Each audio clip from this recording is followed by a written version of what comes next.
Our next storyteller for the evening.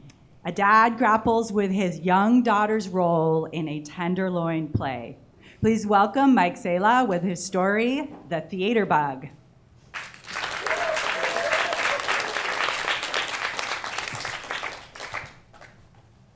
So growing up, I didn't have a lot of talents. I mean, I was fine at school. I was good at the three R's, reading, writing, arithmetic. But I was also very good at the three A's. Asthma, awkwardness, unathleticism. It was terrible growing up in a world where it felt like my whole value was proportional by how far I could hit a ball. Not very far. So I vividly remember when I first learned how to program a computer. I think my first program just printed my name over and over again. Mike, Mike, Mike, Mike, Mike, Mike, Mike, Mike, Mike, Mike. So cool. And I wrote a program that played, I think, a perfect game of tic-tac-toe, and all of a sudden I felt very empowered. I felt like I could build anything.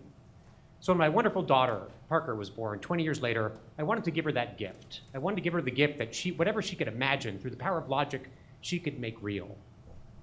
And also, I think it's a pretty good gig professionally, so I thought that'd be a great idea. And as someone who's been trying to hire programmers for very many years, it is hard to find good ones. So the idea that maybe I could make a programmer out of sex and tutoring sounded like an innovative approach to recruiting. So my wife was on board with the plan, and we started training Parker. My wife did lots of puzzles and games with her, and Parker seemed to like that, and I did programming exercises with her, and we made little games, and she liked that. And it was all going very well. We did the other crap that parents do. We stuck her in drama class and sports and the other garbage. And but what I did not pay enough attention to was that there was something dark in my wife's DNA. She comes from a family of performers. Her parents are both dancers. Her sisters are still pursuing performing arts. My wife grew up doing musical theater. And so when we stuck Parker in a drama class, that wasn't just some innocent extracurricular activity. It's the equivalent of like taking a kid that has a family genetic predisposition to alcoholism and putting vodka in the sippy cup. And so sure enough, the whole programming plan I began to see maybe had flaws in it when she was in 5th grade. And she had a good part in the school musical, and I'm watching the show and she's doing her thing, and at one point she runs off stage and she's backstage and apparently trips backstage and face plants into a set of stairs and breaks her nose in the middle of the show. And the teachers, ask if she's okay, and she says yes, and they clean her up and they wipe the blood off her, and she runs back on stage and doesn't miss a scene, doesn't miss a line, finishes the show with a broken nose. And when I heard about this amazing thing my daughter had done, I naturally said, oh shit. My daughter has a full-on case of the show must go on-itis. She never really had this logic puzzle's got to be finished-itis, or Dad, I gotta find the bug in this computer program before I watch TV-itis, none of those. She was a theater kid. And I got that sort of queasy feeling in your stomach you get when your kid finds their passion and it's the wrong one. But kids are really hard to train. They don't always turn out to be what you want them to be. They're a little random. You roll the dice and you get what you get. I talked to their parents and like, hey, Joe, how's little Joey turning out? He's like, oh, pretty well. I think he's gonna be a park ranger. Oh, cool. Hey, Kathy, how's little Katie? Well, I think she might be a serial killer. Well, that's fine. I'm sure you'll work through that. Good job. Mike, how's Parker turning out? Oh, I think she might be an actress. Oh, sorry. But if I have one superpower as a parent, it is that I can take those worries and concerns about the future of my kid and I can wad them up into a tiny little ball and just kick them away and ignore them. And so that's what I did, and I blazed ahead and I tried to model what it meant to be a computer programmer and to enjoy that life, and that went pretty well until she was in the 7th grade. And her English teacher recommended that she audition for a musical in town. And it was not with like a kids theater group, it was with this one theater group in town called Boxcar Theater, and they were putting on a show called Hedwig and the Angry Inch.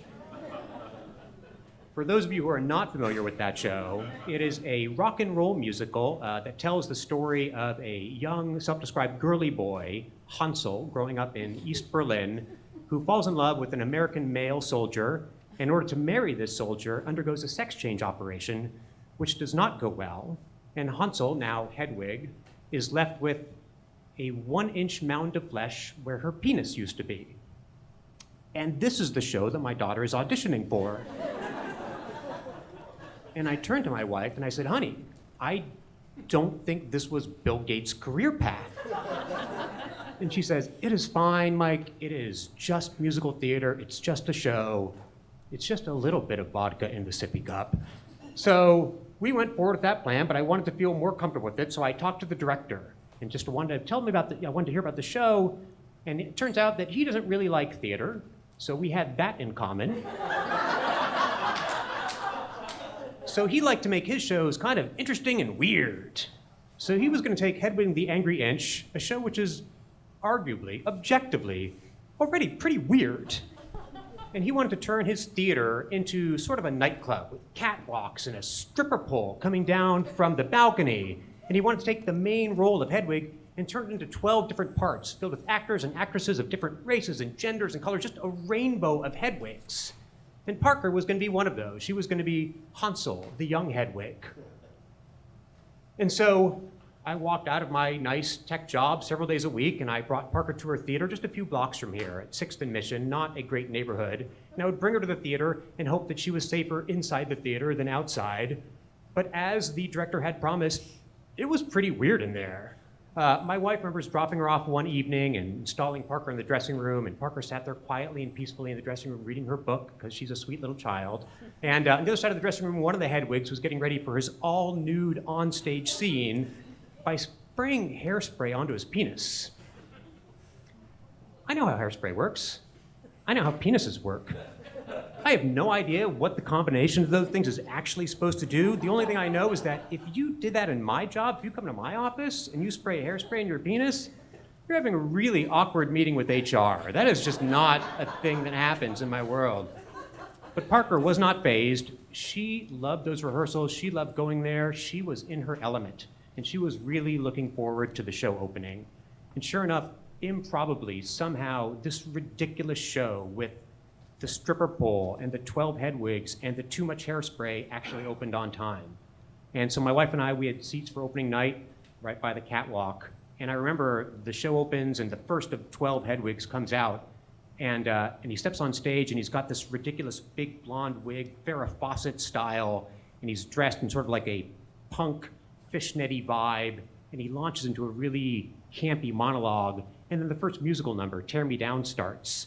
And a couple of other Hedwigs pop out, and by the time the musical goes full throttle, all the other Hedwigs stream out and are surrounding us in all their blonde, Hedwiggy energy, and it is electric. And 2 scenes later, Parker's scenes start, and she comes out in this show that is filled with heartbreak and debauchery. She is this charming innocence and nails the scene. I saw the show maybe a dozen times after that, and it is to this day my favorite piece of theater. And I think every time I saw it, I was a little on the edge of my seat, like a parent is when their kid's about to do something.